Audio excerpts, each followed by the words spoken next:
Coucou tout le monde, j'espère que vous allez bien, c'est Clémentine et on se retrouve pour un nouvel épisode où je documente toute ma mini-cut. L'objectif c'est de perdre 10 kilos avant la fin de l'année. Du coup, on se retrouve pour la 5e semaine, si je ne me trompe pas. 5e semaine de déficit et pour ceux qui ont regardé les vidéos depuis le début, cette mini-cut et cette perte de poids est assez difficile de mon côté. Je crois que c'est la première fois que je galère autant à perdre du poids, honnêtement. Et donc je vais vous dire après ce qui s'est passé cette semaine. Mais c'est vrai que c'est vraiment la première fois que je galère autant à perdre du poids. L'année dernière j'ai fait ma prépa où ça s'est très bien passé, j'arrivais à perdre du poids parfaitement. J'ai déjà fait plein de déficits avant et où pareil ça se passait parfaitement. Et là ça a de la peine à descendre. Alors forcément, pour petit rappel, j'avais commencé pile poil au moment où j'avais mes règles, donc forcément ça allait pas à la baisse. Il faut savoir aussi qu'en déficit, et ça je l'ai dit aussi, mais ça peut bloquer au début, ou en tout cas les premières semaines. Et aussi que actuellement je suis dans une période où je suis pas mal stressée, pas mal angoissée, plein de choses qui font que je pense que en fait ça doit bloquer un petit peu au niveau de ma perte de poids. Le sommeil pareil qui est un petit peu compliqué, même si j'ai dit que j'essayais d'améliorer ça, j'ai beaucoup de peine à le faire et voilà, donc pas mal de choses qui font que je pense qu'ils peuvent bloquer ma perte de poids. D'ailleurs je vais filmer je pense que je vais faire un loom. Je vais filmer une vidéo où je vais vous présenter mon tableur et comment je travaille avec, parce que du coup je le remplis vraiment là en faisant ça moi-même. Et je vais vous présenter ça. Je ne sais pas quand est-ce que je vais le mettre. Je vais le mettre juste après là, juste après cette partie là. Comme ça au moins vous aurez ça en plein milieu. Et voilà. Du coup, on se retrouve ici. J'espère que vous allez bien m'entendre, ou en tout cas m'entendre correctement. Mais ça va pas durer longtemps. C'était juste pour vous présenter un petit peu avec quoi je travaille. Donc là, je l'utilise pour moi durant ma mini-cut. Mais c'est aussi ce que j'utilise avec mes clients. Donc, en gros, pour vous expliquer un petit peu. Alors moi, je me suis enlevé certains onglets. Tout simplement parce que en fait il y en a certains où j'ai pas besoin, le récap de mes infos etc, j'en ai pas besoin. Mais en gros, comme mes clients par exemple ont un tableur, là je me suis fait un tableur, alors pas à mon nom mais j'ai mis Mini-Cut 2025, et en gros je me suis mis une timeline et j'essaye au maximum de tout remplir. Des fois j'oublie un petit peu, j'avoue, mais j'essaye au maximum de tout remplir parce qu'en fait ça me permet de vraiment tout identifier et savoir ce que j'ai fait. Au moins j'ai pas besoin de me rappeler, ok, quand est-ce que c'est la dernière fois que j'ai fait une baisse, est-ce que, à quel niveau était mon sommeil, à quel niveau était, vraiment ça me permet de vraiment avoir une vision globale de ce que je fais, de ce que j'ai fait dans la semaine, et de pas devoir me rappeler de certaines choses qui se sont passées il y a 2 jours ou il y a 2 semaines. Donc en gros, là vous voyez c'est une timeline. Donc en fait, en gros là je me suis mis en déficit et j'ai mis jusqu'à décembre, mi-décembre. C'est à voir, ça c'est en fonction de Noël, surtout ça dépend de ce que je vais faire à Noël, etc. Parce que je ne sais pas encore si je rentre ou pas pour le moment, mais je ne pense pas. Mais voilà, donc en fait ça dépendra parce que si je fais Noël ici, il y aura juste je pense un repas, mais sinon comme si je rentre dans ma famille forcément il y aura beaucoup plus de repas, mais du coup le but ce serait que en gros mi-décembre j'ai à peu près atteint mon objectif, mais je pense pas honnêtement, je vois pas comment ce serait possible là, ou sinon il faudrait que je perde vraiment à partir des prochaines semaines, mais ce serait que je perde jusqu'à mi-décembre et ensuite j'aurai une phase de maintenance. Là, en gros, le but serait à Noël de pas me prendre la tête, entre guillemets, et ensuite de remonter progressivement les calories pour ensuite partir sur un léger surplus, mais à voir. Pour l'instant, on n'y est pas.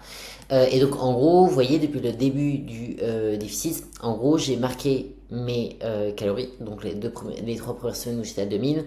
Ensuite, les semaines où j'étais à 1750. Du coup, pareil pour mon nombre de pas, pareil pour les trainings. Et là, je note quand je fais les ajustements aussi. Donc comme ça, moi, ça me permet vraiment de savoir, ok, qu'est-ce que j'ai fait la semaine dernière, qu'est-ce que j'ai fait à ce moment-là, etc., etc. Et ça me permet vraiment d'avoir une vue de ce que je fais. Ensuite, en termes de plan alimentaire, là par exemple, c'est le plan alimentaire que je fais aussi pour mes clients. Moi, c'est un petit peu différent parce qu'en fait, il y a certaines choses qui sont pas rentrées dans mon tableur. Par exemple, ça, c'est vu que c'est des plats préparés, du coup, je remets les calories et ensuite j'ajoute le reste. Mais là, en gros, ça m'a dit du coup à 1564 cales. Et en gros, je me suis mis sur 3 repas. Et du coup, c'est ce que je disais à la fin, du coup, à la fin de cette vidéo-là. Mais c'est que là, je pense partir sur quelque chose d'un petit peu plus cadré dans le sens d'être un petit peu moins au macro, un peu moins changer mes aliments et être plutôt sur un plan alimentaire. Du coup, c'est pour ça que là, j'ai vraiment tout noté sur exactement quel plat je commande, etc. Donc voilà, la partie complément, mais voilà, donc c'est vraiment la partie euh, qui va être très intéressante à prendre en compte.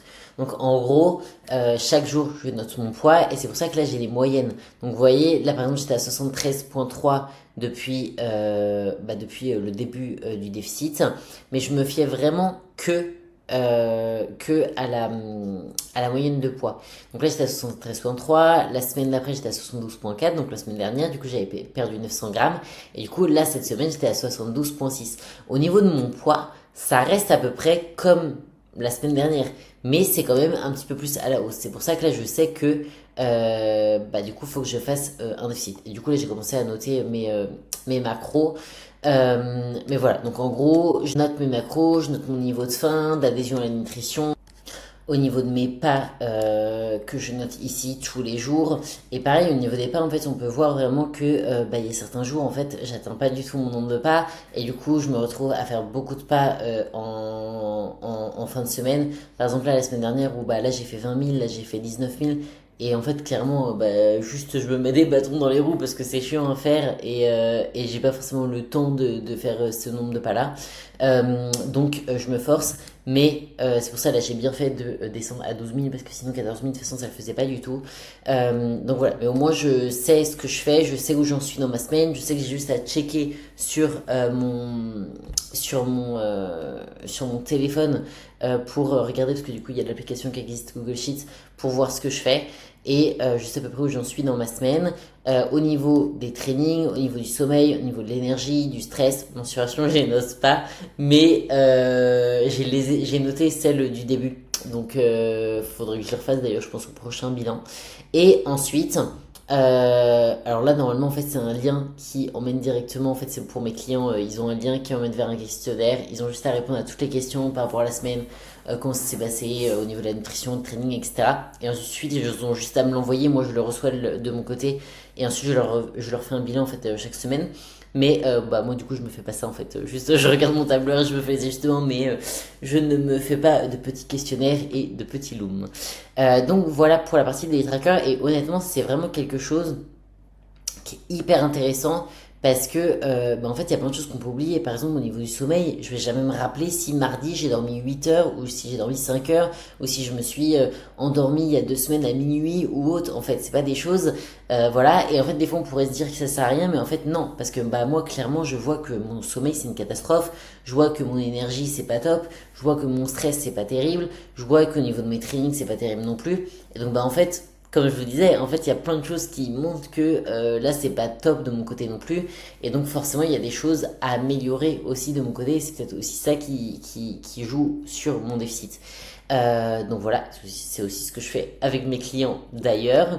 Et pour la partie training, donc là, je vais vous montrer, mais en fait, c'est assez simple, hein. En gros, vous voyez, vous avez les exercices de noter, les tranches de répétition faire.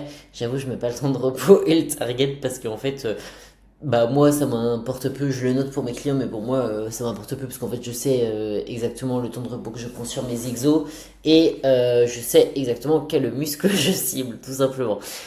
Donc voilà, et ensuite, c'est simple. Je note mes charges, je note mes répétitions. Et voilà, et pourquoi je n'ai pas... Oui, si, c'est parce qu'en fait, j'ai remis au propre il n'y a pas longtemps les trainings. Et du coup, j'ai remis ici tout bien, tout simplement. Parce qu'en fait, comme je vous ai dit, j'ai changé de salle cette semaine. Et du coup, j'ai refait bien par rapport à la salle actuelle, là dans laquelle je suis. Donc c'est pour ça. Donc j'ai adapté ça. Et voilà, je pense que j'ai à peu près fait le tour de la présentation du tableur. Mais voilà, donc en vrai, c'est quelque chose du coup enfin c'est vraiment l'outil que j'utilise avec mes clients et c'est hyper pratique parce que bah en fait j'ai une vue sur absolument tout. Et en fait on peut se dire au début que ouais c'est hyper chiant etc. Mais en fait ça prend 2 secondes et je sais pas si je vais pouvoir la montrer là, mais en fait il y a l'application que vous pouvez trouver ici. Et en fait, vous avez juste à cliquer dessus, vous avez accès directement au tableur et vous pouvez tout noter. Donc que ce soit pour le training ou que ce soit pour le daily tracker, mais en fait vous avez juste à aller sur l'application, noter vos petits trucs et c'est fait. Et au moins, moi de mon côté, bah, ça me permet en fait de faire des ajustements les plus précis possibles et que mes clients ne perdent pas de temps tout simplement. Donc voilà, je pense que j'ai fait le tour. Donc je vais bah, vous laisser là. Et comme ça, vous pouvez regarder la suite. J'espère que vous m'avez bien entendu et vu. Normalement, je me pas aussi gros pour mes clients. Normalement, je me pas aussi gros le rond. Mais là, je me dis au moins, vous me voyez quand même un petit peu. Donc voilà. Mais du coup, ouais, ça, je pense que honnêtement, c'est quelque chose qui joue énormément. Ou bah, la période où je sais pas, il doit se passer quelque chose où mon corps ne veut pas. Mais dans tous les cas, par contre, une chose est sûre, c'est que bah, je suis quand même mon plan et j'arrive à le suivre plutôt pas mal. Donc ça, je suis contente parce que pour ceux qui savent aussi, les derniers mois, enfin même toute cette année, en fait, elle était hyper compliquée au niveau alimentation. Même si je suivais quand même mon plan, j'avais des épisodes pas cool, etc. Donc c'est vrai que c'était assez compliqué. Et là, c'est vrai que par contre, ça fait 5 semaines où honnêtement, et bah j'ai pas trop eu ça. Honnêtement, j'ai pas trop eu ça. Et surtout, j'ai fait que un repas libre, si je me trompe pas, depuis le début. Je crois que ouais, j'ai fait que un repas libre en 5 semaines. Bon, ça n'a pas aidé sur la perte de poids. J'ai des clients qui font un repas libre toutes les semaines et qui perdent très bien du poids. Mais ouais, moi, que un repas libre. Donc pour l'instant, ça se passe bien. J'ai comme je vous disais la semaine dernière, j'ai pas de grosses envies. J'ai pas, enfin bien évidemment, j'ai pas envie qu'il dure 1000 ans non plus. Mais ça me dérange pas de me dire que jusqu'à la fin de l'année, je suis en déficit. Honnêtement, ça me dérange pas du tout. Je suis en train de regarder sur le côté parce que en fait, il y a les chats. En fait, j'ai fermé la porte de la chambre avec les chats à l'intérieur et je crois que ce n'était pas la bonne idée, donc je vais aller leur ouvrir. Et là, il y a Albert. Tac, si vous voulez le voir cette semaine. Mais c'est pareil, il aime toujours pas être pris dans les bras. Ah là, ça va. Mais je vais aller leur ouvrir la porte parce que sinon ça va être un peu galère pendant toute la vidéo. Du coup, on se retrouve pour une nouvelle semaine, mais cette fois-ci, la vidéo va être un petit peu courte, je pense. Je dis ça toutes les semaines et au final, elles font 40 minutes. Mais là, honnêtement, je pense qu'elle va être courte, la vidéo, parce qu'en fait, j'ai pas eu le temps de filmer de toute la semaine. Il y a eu plein de choses à la suite, enfin, des choses qui arrivaient, bref, un peu galère. Je suis allée à l'immigration, d'ailleurs, je vais vous en parler un petit peu, mais je suis allée à l'immigration, enfin plein de choses qui ont fait que au final j'ai pas beaucoup filmé et du coup il se fait que là on est lundi et je filme et du coup je me suis dit bon je fais un récap parce que j'ai dit que je filmais pour chaque semaine, donc je vais vous faire un récap ce que je vais faire par la suite, etc. Et d'ailleurs c'est ce dont je parlais avec une cliente l'autre fois, mais c'est vrai que en fait quand il t'arrive quelque chose généralement c'est toujours en paquet. Généralement t'es tranquille pendant quelques temps et d'un coup t'as plein de trucs qui arrivent en même temps et du coup c'est un peu la panique, c'est comme ça et du coup voilà, donc cette semaine un petit peu galère au niveau organisation, mais c'est pas grave. Et du coup là je me dis que au moins bah là je filme lundi, moi je poste le mercredi et ensuite je vais pouvoir filmer quand même toute cette semaine. En plus là je suis dans une autre salle cette semaine, donc je vais pouvoir vous montrer ça, donc voilà. Mais du coup, qu'est-ce qui s'est passé cette semaine? Alors, cette semaine, dans l'ensemble, ça a été. Dans l'ensemble, ça a été. Sauf que, en fait, je n'ai pas du tout perdu de poids. J'ai même pris 200 grammes. Donc, en gros, la semaine dernière, j'avais perdu 900 grammes. Donc, j'étais contente parce que j'avais perdu mes premiers 900 grammes. Et j'ai repris 200 grammes. Du coup, au total, on est sur une perte de 700 grammes. Donc, un peu le seum. J'avoue un peu le seum, mais je vous avais dit en fait la semaine dernière, j'avais perdu 1 kg et du coup j'étais à 14 000 pas et 1750 scales, et du coup ce qui faisait que cette semaine j'étais à 1750 scales et j'avais baissé mes pas à 12 000 parce que je galérais tout simplement à les faire, et je m'étais dit que j'allais quand même rester en déficit. Je pensais vraiment que j'allais rester en déficit, hein. J'avais perdu 1 kg sur la semaine, donc pour moi je pensais que ça allait aller, et au final pas du tout. Alors après ça va parce que mon poids remonte pas tellement, mais je suis clairement pas en déficit, mais en tout cas en moyenne je suis pas en déficit sur la semaine. J'avoue ça me saoule un peu. J'avoue ça me saoule un peu, mais du coup j'ai fait des adaptations pour là cette nouvelle semaine, parce que en fait j'ai l'impression que sinon ça bouge pas du tout, et du coup là j'ai vraiment envie que ça bouge, donc j'ai baissé mes calories, et du coup j'ai baissé mes calories à 1550 si je me trompe pas, donc j'ai baissé de 200 calories parce qu'en fait j'ai pas envie de repasser une semaine où je baisse que de 1000 calories non, bah si, non, parce que là si je baisse de 1000 calories ça va être un peu compliqué, mais que je baisse que de 100 calories et qu'il se passe quasiment rien. Donc là j'ai vraiment envie que ça bouge, parce que j'ai l'impression que ça ne bouge pas. Après ça m'est déjà arrivé avec des clientes où vraiment genre on faisait des baisses et ça ne changeait, du coup ça bougeait pas, et il suffisait qu'on fasse une baisse en plus et qu'on arrivait pile poil au bon truc, et après on changeait plus du tout le déficit pendant des semaines. Genre des fois ça arrivait vraiment que on baisse, et au bout d'un mois de déficit on baisse à un certain total calorique, et là on baisse plus pendant 2 mois, et tout se passait très bien. Donc je me dis peut-être là à 1500 je vais avoir de la chance et ça va baisser, et voilà. Mais dans tous les cas je reste à 12 000 parce que honnêtement je galère vraiment à faire mes 12 000 pas, hein. Je galère vraiment en fait. Là comme je vous disais il pleut en ce moment, et donc en fait il suffit que le matin je n'aille pas marcher, et en fait je me retrouve coincé. Alors même si j'ai le tapis en haut, donc en vrai j'abuse parce que j'ai le tapis en haut, donc je pourrais aller sur le tapis en haut, mais ouais en fait sinon 14 000 je pense que là ce serait trop compliqué avec le travail que j'ai envie de faire à côté. Donc 12 000 c'est bien, parce que j'ai juste aller à la salle. À la salle, je me rajoute quand même 20-30 minutes de pas à la fin de mon training sur le tapis, et ensuite je rentre à pied.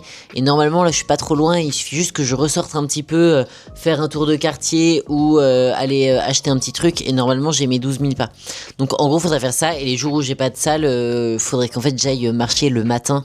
J'y pensais la dernière fois, mais il y a un parc qui est pas loin, et je me disais en vrai ça peut être sympa de partir le matin quand il fait pas trop chaud. C'est-à-dire faudrait que j'aille vers 7h du matin, 6-7h en fait. Faudrait que quand je me réveille, j'aille dehors, je fasse un tour et ensuite je rentre, et comme ça au moins j'ai marché avant. Je pense que ça ce serait pas mal comme chose à faire. Mais enfin bref, du coup les adaptations pour cette semaine, c'est baisse des calories, les pas on ne change rien, et training toujours pareil, et on va espérer on va espérer qu'il se passe quelque chose, parce que là je sais pas ce qui se passe, mais là va falloir que ça fonctionne au bout d'un moment. Mais bon, là la seule chose que je peux faire c'est vraiment les ajustements nécessaires, et suivre mon plan en fait, parce que des fois ça m'arrive, hein, des fois j'y pense, je me dis mais en fait je vais me faire un repas parce que j'en ai marre, ça bouge pas, et en fait après je réfléchis et je me dis mais non ça sert à rien, c'est bête, autant suivre le plan, et au bout d'un moment ça va payer, et des fois ça paye, hein. Il y a des matins où du coup mon poids est vraiment bien dans la baisse, c'est juste que là ça bloque un petit peu, mais c'est pas grave, et on continue comme ça. Et du coup cette semaine je me suis dit que j'allais aussi vous faire un petit récap de comment je me sentais mentalement dans cette perte de poids, même si là j'ai un petit peu évoqué déjà comment je me sentais, mais honnêtement semaine dernière j'ai eu un petit peu un coup de mou. C'est peut-être aussi pour ça que ça a joué sur le fait de filmer, mais j'ai vraiment eu un coup de mou parce que je me suis dit vraiment c'est chiant de se dire que il y a de l'orage et je dois encore faire des pas, c'est pas grave.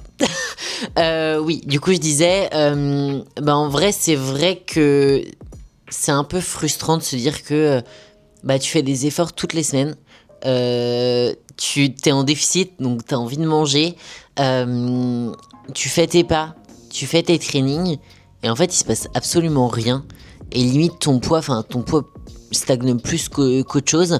Limite là, cette semaine par exemple j'ai repris en moyenne sur la semaine. Et c'est vrai que c'est frustrant, parce que c'est vrai qu'on fait des efforts, du coup je fais des efforts toutes les semaines, je fais beaucoup plus d'efforts que il y a quelques semaines où j'ai fait un peu n'importe quoi pendant 10 jours, en mode je mangeais au resto tous les jours, je faisais pas attention à mes pas, etc. Et bah mon poids était exactement au même que maintenant, donc c'est un peu frustrant, mais voilà, donc ouais, honnêtement, le mood cette semaine était pas terrible parce que bah en fait ça me saoulait. Alors je le faisais, mais ça me saoulait, hein.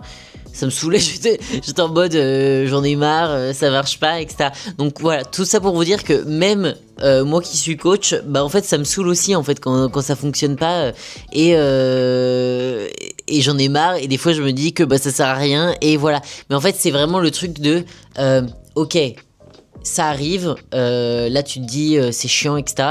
Et en fait au moment où je me dis bah de toute façon je fais quoi? Est-ce que soit j'arrête, soit je mange un truc parce que je suis énervé, soit je continue. Et en fait, moi le truc c'est que j'en parlais aussi ça avec une cliente parce que j'ai une cliente qui était en déficit et au final elle était dans une période pas du tout propice pour perdre du poids en fait tout simplement, beaucoup de stress, enfin vraiment bah, c'est ce que je disais, l'effet boule de neige où il y a tout qui arrive d'un coup, tu sais pas pourquoi, et en fait du coup avec elle on a fait le choix du coup d'arrêter là le déficit, de repartir en maintien un certain temps et quand elle sera prête mentalement, etc., psychologiquement, de repartir sur un déficit. Et comme je lui ai dit, en fait, il va rien se passer, hein. Juste, on va maintenir le poids. Au moins, elle pourra manger à sa faim. Au moins, elle aura de l'énergie au training. Elle va continuer à progresser puisqu'elle va continuer de s'entraîner, d'avoir suffisamment de protéines, de bien manger. Donc, dans tous les cas, elle continue à progresser.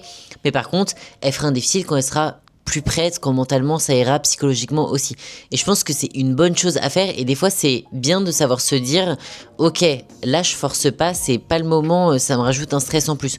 Ou même avant de commencer un déficit, ça peut être intéressant de se poser cette question-là.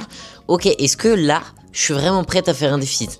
Est-ce que là, si je commence un déficit, ça va pas juste être une goutte d'eau en plus qui va tout faire déborder et ça va être la panique et bah déjà ça va compliquer ton quotidien et ça va être une catastrophe et beaucoup de stress et en plus tu vas être déçu et frustré parce que t'auras pas de résultat parce que t'arriveras pas à adhérer correctement. Et donc bah des fois je trouve que c'est bien de se poser la question. Moi honnêtement j'aurais pu me poser la question parce que bah c'est vrai que là en ce moment je suis stressée, etc. Mais en fait là j'ai vraiment besoin. Je crois que j'ai vraiment besoin. Et en fait en fait je suis stressée mais ça me frustre pas. Enfin en fait je suis frustrée de pas avoir de résultats. Mais par contre sinon sur le reste j'ai pas tout le temps je me dis pas en mode j'ai faim, j'ai envie de manger plein de trucs, etc. Pas du tout. Alors je dis ça, j'ai bientôt mes règles qui vont arriver et là je sens que ça va pas être le même discours. Mais ouais en fait c'est vraiment la différence, c'est que là moi je me dis bah en vrai ça va, ça me dérange pas de rester en déficit donc ça va, parce que aussi j'ai vraiment envie de perdre du poids là et je pense qu'en fait physiquement et même mentalement je vais me sentir beaucoup mieux, donc j'ai vraiment besoin de ça et aussi bah parce que je vous documente tout ça et donc bah, sinon ça s'arrêterait, donc voilà. Après ça bien évidemment si vraiment j'allais pas bien je continuerai pas bien évidemment, mais voilà donc voilà juste pour vous expliquer un petit peu le mood dans lequel je suis, aussi pour vous montrer bah, que ouais en fait des fois c'est pas ultra facile tout le temps et ça arrive pendant une perte de poids. En fait moi j'ai plein de clients où bah à la fin de leur perte de poids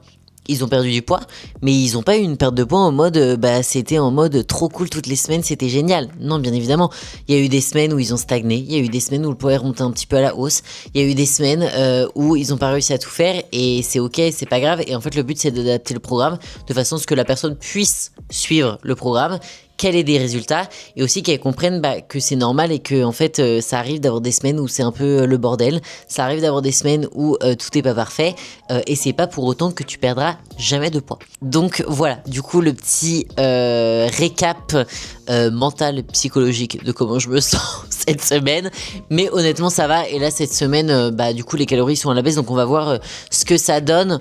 J'ai l'espoir, franchement si je suis toujours au même poids à la fin de la semaine, je vais être en mode mais qu'est-ce qui se passe? Je pense que je vais déplacer ma balance dans tous les recoins de la pièce, mais je vais me dire mais il se passe quoi, enfin bref, on n'envoie pas de mauvaises ondes. J'espère que ça va aller à la baisse. Donc voilà, de toute façon je vais vous prendre pendant toute la semaine pour vous montrer tout ça. Et donc voilà, je pense que j'ai fait le tour par rapport à ça déjà. Oui, si, je voulais parler aussi de l'importance de l'organisation quand on est dans une perte de poids ou même prise de masse musculaire ou autre, quand on a un objectif physique. Ça, c'est très important et franchement, je suis la pire personne pour parler de ça parce que je suis une catastrophe en termes d'organisation. Vraiment. Alors, ça va, honnêtement, franchement, comparé à, je pense... Franchement, comparé à quelques années, au niveau organisation, je suis beaucoup mieux. Mais en fait, ça dépend sur quoi. Il y a sur des choses où je suis hyper organisé. Par exemple, je sais que ma diète, dans tous les cas, je la respecterai. En fait, même si je suis pas organisée. Parce que je suis au macro, etc. Et donc, je sais que je peux la respecter. Donc, généralement, ma diète, je peux quasiment toujours la respecter. Mais pour mes pas, par exemple, je sais que c'est juste une question d'organisation. Alors, c'est une question aussi de travail où du coup, je passe pas mal de temps sur mon ordi et j'ai pas envie d'en perdre plus à faire mes pas. Mais c'est aussi une question d'organisation. Parce que si j'allais marcher 15, 20 minutes, 30 minutes le matin, que ensuite, après manger le midi, j'allais faire une petite promenade de 15-20 minutes. Et que, pareil, le soir ou... Enfin, bref, voilà. En fait, je serais pas en train de galérer à faire mes pas. Et c'est ce que j'explique aussi à mes clients, c'est que, en fait, des fois, vraiment avoir une organisation, c'est ce qui permet de libérer tellement de temps. Et moi, ça m'est arrivé des fois ou des semaines où j'étais ultra organisée. Genre, j'avais tous mes repas de fait, j'avais vraiment tout bien organisé. Et franchement, on se dit, mais on a tellement plus de temps, Et en fait, je pense que, après, on est beaucoup aussi à beaucoup de choses à faire, etc. dans une journée, ça c'est sûr. Mais je pense qu'avec une organisation, vraiment, des fois, on peut tellement se sentir mieux et soulagé. Et en fait, des fois, on peut se dire, ouais, mais on va pas organiser tout, etc. Et ça, je comprends totalement. Mais c'est vrai qu'en vrai, on se rend pas compte à quel point avoir une bonne organisation, ça nous libère tellement de temps. Et surtout, on se sent beaucoup mieux, beaucoup plus léger sur ce qu'on a à faire et on sait exactement quand faire les choses, etc. Moi, je travaille encore dessus. Franchement, il y a des journées où je suis hyper organisé et il y a des journées où je suis pas du tout organisé. Donc, je travaille encore là-dessus et c'est surtout que moi, honnêtement, c'est parce que des fois, je perds du temps sur des tâches. En fait, il y a des tâches où vraiment, genre, je vais rester dessus. Normalement, je suis censé y consacrer qu'une demi-heure. Et en fait, je vais y consacrer 1 heure ou une heure et demie. Et du coup, forcément, en fait, je perds du temps sur tout le reste de ma journée. Donc, des fois, c'est surtout ça, en fait, où je perds du temps. Mais ouais. Donc, organisation, je pense que, franchement, c'est bête, mais ouais, c'est la clé pour genre vraiment réussir son objectif. Tu peux y arriver sans être organisé, mais forcément il y a moyen que tu sois un petit peu plus épuisé, etc. Et que ça te fatigue tout simplement parce que ton organisation est pas optimale. Et moi là c'est typiquement je pense la chose, par exemple je sais que tous les jours je me dis qu'il faut que je dorme plus tôt parce que du coup sinon je suis trop fatigué le matin et tous les jours en fait je travaille, du coup j'arrête de travailler tard, du coup je mange tard, du coup je prends ma douche tard, du coup et en fait c'est un enchaînement de trucs qui fait que au final tous les jours il se passe la même chose. Donc voilà, mais ça c'est à moi de mettre les choses en place tout simplement pour faire en sorte que je sois bien organisé et que j'arrive à tout faire tout simplement et pas me retrouver à faire des journées à 20 000 pas parce que je dois rattraper tous mes pas de la semaine. Pas du tout moi, la semaine dernière en train de galérer à faire tous mes pas en fin de journée. Mais voilà, donc ouais, honnêtement l'organisation c'est vraiment la bonne chose. Et moi je sais que ça peut m'arriver des fois de faire des appels avec mes clients où juste ils me disent en fait... ça leur pose pas de problème ce qu'ils ont à faire, mais ils arrivent pas à tout mettre ensemble. Du coup, on se fait des appels et on se dit, ok, bon là on va avoir l'organisation, qu'est-ce qui est le plus optimal pour les pas, qu'est-ce qui est le plus optimal pour ton cardio, qu'est-ce que tu peux faire, qu'est-ce que tu peux pas faire, en étant réaliste, bien sûr, parce que des fois en fait on a envie de tout caler, et en fait on se rend compte que ça va pas du tout. Ça va pas du tout et qu'en fait on a l'impression qu'on peut faire tout ça et qu'au final c'est pas possible. Donc voilà, donc je pense que être réaliste aussi par rapport à ce qu'on est capable de faire par journée, je pense que ça c'est une bonne chose aussi. Et moi ce que j'ai fait là aussi, j'ai acheté un cahier la semaine dernière, parce que la semaine dernière je crois que c'était vraiment j'avais plein de trucs et j'arrivais pas à m'en sortir. Et en fait là je me suis acheté un cahier et en fait chaque jour, alors après moi je suis toujours à mon bureau et je reste beaucoup à mon bureau en fait. Et mais j'ai acheté un cahier et en fait je marque toutes mes tâches le matin de ce que j'ai à faire pour le travail et dans ma vie, dans ma journée tout simplement. Et en fait je me marque tout ça et en fait je sais que de base les listes c'est pas top, mais moi en fait je crois que ça m'aide. Je crois que visuellement ça m'aide d'avoir une liste et d'avoir une liste écrite où vraiment je barre tâche par tâche. Alors j'arrive pas forcément à faire toutes mes tâches, mais du coup les tâches qui ne sont pas barrées, soit je les reporte au jour d'après ou dans ma liste générale, mais en fait je fais par ordre de priorité tout simplement. Mais franchement depuis que j'ai mis ça en place la semaine dernière, je trouve que quand même je suis un petit peu mieux. Alors à voir sur plusieurs semaines, mais je trouve quand même que je suis un petit peu mieux. Donc voilà par rapport à ma petite réflexion sur l'organisation. Et oui, du coup, je voulais vous parler parce qu'en fait, je me suis fait une liste sur le côté de tout ce dont je dois vous parler et comme ça, au moins, je n'oublie rien. Oui, par rapport à l'immigration, en fait, j'ai dû aller à l'immigration et il faut savoir, alors j'en avais déjà parlé dans des vlogs que j'avais fait pendant ma prépa parce que j'avais dû aller à l'immigration. Et là, j'ai un nouveau visa. En fait, j'ai un visa pour 5 ans. En Thaïlande, c'est pas 5 ans d'une traite, hein. Faut retourner à l'immigration tous les 6 mois si je me trompe pas, si je sors pas du pays, etc. Et en fait là c'était pas du tout vis-à-vis du visa, mais c'est en gros quand tu restes plus de 3 mois en Thaïlande, donc plus de 90 jours consécutifs, en gros tu dois aller déclarer où tu habites. Et le premier rendez-vous, enfin la première fois que tu restes les 90 après être parti du pays, en fait t'es obligé d'y aller en personne. Et en gros, j'y suis allé. Et en fait, j'ai attendu 1000 ans. J'ai attendu 1000 ans, c'était interminable. Encore, ça va, parce que franchement, j'ai déjà fait pire. Je suis déjà resté extrêmement longtemps à l'immigration. Il y a une fois, j'ai pas pu, parce qu'en fait, il y a la possibilité de prendre rendez-vous sinon en ligne. Sauf que là, bien évidemment, il n'y avait pas de rendez-vous de disponible. Et une fois, pareil, j'avais pas pu prendre rendez-vous. Je crois que c'était pour mon visa éducation. Donc en fait, faut savoir que pour les 90 jours, je crois que t'attends quand même moins que quand c'est pour un renouvellement de visa, enfin une prolongation de visa. Et là, mais ça avait été horrible. En fait, j'étais arrivé, parce qu'il faut savoir que, en gros, ça ouvre à 8h30, l'immigration. Et du coup, moi, je fais en sorte d'arriver à 8h là-bas pour ne pas attendre. Bien évidemment, t'arrives à 8h et au final, t'attends quand même. Et donc, moi, là, je suis arrivé à 8h. Et en fait, il y avait une queue déjà immense. Et il faut savoir que j'ai attendu dans une queue pendant 45 minutes. Pour au final que la fille, quand elle arrive, elle me dit « Ah mais non, mais c'est pas ici, il faut attendre !» Il faut savoir que la dernière fois, c'était à cet endroit-là qu'il fallait attendre. Et du coup, en fait, la fille m'a dit « Ah bah non, c'est en haut. » Ah d'accord. Donc là, je viens d'attendre 45 minutes pour rien. Sachant que, en fait, le truc qui est horrible, c'est que quand t'arrives à 8h et qu'il y a de l'attente, déjà, tu sais que tu vas attendre 1000 ans. Mais alors là, si en plus t'as encore perdu 45 minutes, tu sais que tu vas attendre très très très longtemps. Et je crois, mon numéro, je crois que ça devait être 195. Et le numéro qui devait passer, ça devait être le numéro 20. Et j'étais en mode, oh non, ça va être tellement long.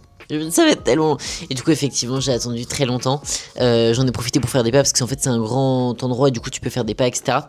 Et ce qui est cool par contre, c'est qu'en fait tu peux scanner ton ticket et en fait t'as le truc en temps réel. Donc en fait si t'as envie tu peux aller dans un café. Moi c'est ce que j'avais fait une fois quand j'avais attendu 1000 ans justement. Je m'étais mis dans un café toute la journée parce qu'en fait je savais très bien que j'allais passer en fait à la fin de la journée. Donc j'étais arrivé je crois à 8h et je crois que j'étais passé à 17h. J'étais passé à 17h. 17h ou 16h, je sais plus faire bref. Mais j'étais passé vraiment juste avant que ça ferme. Et faut savoir une chose, c'est que des fois les gens attendent toute la journée et en fait vu que ça ferme à 17h en fait ça ferme à 17h donc en fait si t'as un numéro après tu passes pas et en gros ce que tu fais c'est que tu reviens le lendemain et là tu passes en priorité. Mais du coup des fois je pense que ça arrive vraiment à des gens d'attendre toute la journée pour au final en fait revenir le lendemain. Donc vraiment ils auraient clairement pu partir directement et ne pas attendre toute une journée. Donc ça c'est juste horrible. Mais voilà, donc petite journée d'immigration et en fait au départ je voulais filmer. J'avais pris ma Osmo et tout. Sauf qu'en fait je me suis rappelé déjà il n'y a pas le droit, ce qui est un peu logique, mais il n'y a pas le droit de filmer déjà dans le bâtiment. Et en fait dans le taxi je n'osais pas parce que le monsieur il avait pas mis du tout de musique, il y avait pas de bruit et du coup je me disais j'avais trop peur de parler alors qu'il me comprend pas, hein. Clairement il me comprend pas parce que alors peut-être qu'il parle un petit peu anglais mais je pense qu'il parlait surtout thaï Et donc en fait, ils m'auraient pas du tout comprise, mais du coup, j'ai pas osé. Donc voilà. Donc de base, je voulais vous faire une vidéo à l'immigration, mais ça aurait, en fait, vous aurez rien eu. Je vous aurais juste dit, bon bah, je suis allé à l'immigration et je suis reparti et voilà. Donc il y avait pas trop d'intérêt non plus. Mais voilà. Donc par contre, j'ai mes 90 jours, donc je peux rester encore 90 jours en Thaïlande avant de refaire du coup cette déclaration là. Et d'ailleurs, pour des personnes qui voudraient rester du temps en Thaïlande, faites-le ce truc là parce que je crois que j'ai entendu que en fait si tu le fais pas, que tu oublies ou tu zappes ou autre, et bah du coup en fait déjà t'as une amende. Quand ils se rendent compte en fait que t'as pas fait ta déclaration, bah du coup t'as une amende. Et en plus ça peut jouer après pour une demande de visa. Par exemple si je sais pas t'y vas, tu restes plus de 90 jours pour n'importe quelle raison, tu fais pas ta déclaration et que ensuite je sais pas 1 ou 2 mois après tu demandes un visa, par exemple le visa DTV, et ben en fait ils peuvent se dire ah ouais mais non en fait vous avez pas déclaré et du coup ça pose problème, etc. Et ça faut faire attention. Et des fois on peut se dire ouais non mais ils font jamais ça, mais jusqu'à ce que ça peut tomber sur toi. Donc en vrai je pense le mieux quand même c'est de le faire parce que bah de toute façon déjà sinon c'est pas cool parce que t'as une amende donc c'est chiant, mais aussi parce que ça peut après pénaliser si après vous avez envie de faire une demande de visa. Je pense que c'est le mieux. Donc voilà pour la petite partie sur Bangkok et sur l'immigration en Thaïlande. Il y a un gros orage, il y a un très gros orage qui arrive je pense, et je pense que je vais devoir faire mes pas sur le tapis. Ouais, je pense. Et là, comme vous pouvez voir, il fait vraiment nuit. Enfin, nuit. Si, il fait nuit. Et il est 18h. Donc en fait, c'est comme en hiver, en fait, en France. Il fait nuit hyper tôt. Parce que du coup, là, il fait nuit vraiment. Même à partir de 17h, en fait, il commence vraiment à faire très sombre. 17h30, il fait vraiment très sombre. Et là, il est 18h. Et je pense, ouais, dans un quart d'heure, il fait nuit. Mais du coup, on arrive à la fin de cette vidéo. Je vous ai dit, je suis vraiment désolé. Cette semaine, la vidéo va être vraiment très courte. Mais en fait, franchement, ouais, semaine pas terrible. Honnêtement, semaine pas terrible. Et en plus, semaine où j'ai repris du poids. Donc vraiment pas la semaine de ouf, pas la semaine de dingue, mais on va espérer que la semaine prochaine soit beaucoup mieux. D'ailleurs, je pensais à ça parce que je parlais du fait où des fois on se décourage, etc. Mais aussi, j'ai remarqué qu'en fait, j'ai vachement le truc de quand ça fonctionne pas, j'ai envie de partir dans l'extrême. Et genre j'ai envie de me dire ouais vas-y, je vais baisser mes calories ultra bas. Et je vais faire du cardio tous les jours et je vais faire plein de nombre de pas, etc. Et en fait, je vois des fois que genre j'ai vraiment envie de refaire ça juste parce que j'ai envie que ça fonctionne. Et après, je me dis, mais non, mais ça sert à rien. En fait, je vais faire ça pendant quelques semaines. Ensuite, ça va me dégoûter. Et je vais repartir dans le truc de l'extrême qui sert à rien. Parce que clairement, en fait, si je fais ça, ça prend énormément de temps. Et en fait, j'ai pas ce temps-là à consacrer à faire ça actuellement. Donc, en fait, il y aurait aucun intérêt. Mais du coup, je ne repars pas dans un sujet alors que j'allais terminer la vidéo. Donc, comme je vous disais, je suis désolé, la vidéo est pas très longue, mais ouais, pas semaine terrible. Donc voilà. Donc ajustement de cette semaine, on passe à 1550 cal. On diminue le nombre de pas. Ah mais si, j'allais oublier. En fait, on passe à 1550 cal, mais aussi la chose dont j'ai décidé de faire, c'est d'être sur un plan plus strict entre guillemets. C'est-à-dire là, je vais voir, mais cette semaine, je vais essayer vraiment de garder les mêmes aliments, etc. pour que ce soit en fait plus carré, et comme ça au niveau des cales ça devrait être plus carré aussi normalement, même si en flexible ça peut être très bien carré, mais là en fait j'ai envie que ça fonctionne et du coup je me dis je vais essayer de garder la même chose tout le temps pour que j'ai des résultats tout simplement. Donc voilà, c'était la petite aparté. Donc voilà, mais du coup on arrive à la fin de cette vidéo. Je vais vous laisser et j'espère que vous m'en voudriez pas que la vidéo soit un petit peu courte cette semaine. Semaine prochaine, je vais vous partager un petit peu du coup la salle. Je vais essayer de vous emmener avec moi un jour où je vais travailler dans un café, ça peut être sympa aussi. Et voilà. Donc merci encore une fois de suivre mes vidéos, de m'écouter. N'hésitez pas, comme d'habitude, à commenter, à liker et à partager si la vidéo vous a plu. N'hésitez pas non plus à mettre des sujets sujets dont vous voudriez que je traite, que je peux faire en vidéo éducative ou même mettre dans une vidéo comme ça tout simplement. Et voilà, donc merci encore beaucoup et du coup je vous dis à la semaine prochaine et je vous fais plein de bisous.